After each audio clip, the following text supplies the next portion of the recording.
Bursa transfer paruh musim Liga 1 terus menjadi perbincangan hangat. PSM Makassar kabarnya tengah mengincar beberapa pemain. Salah satu diantaranya adalah bintang muda Persebaya Surabaya, Marcelino Ferdinand.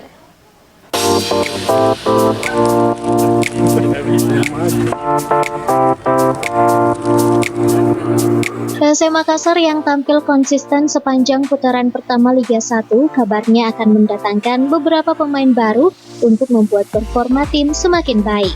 Pasukan Ramang diisukan tengah mengincar beberapa pemain, salah satu diantaranya yakni bintang muda Persebaya Surabaya, Marcelino Ferdinand. Sang pemain merupakan salah satu andalan pelatih timnas Indonesia, Sintayong, di seluruh kelompok usia.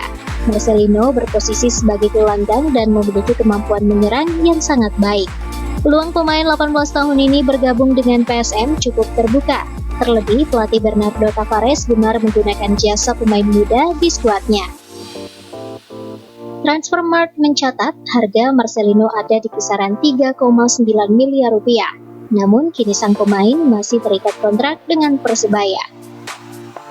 Meski demikian, PSM Makassar memiliki beberapa pilihan jika benar ingin mendatangkan Marcelino, termasuk opsi peminjaman. Wahyu Saputra, Selebes TV.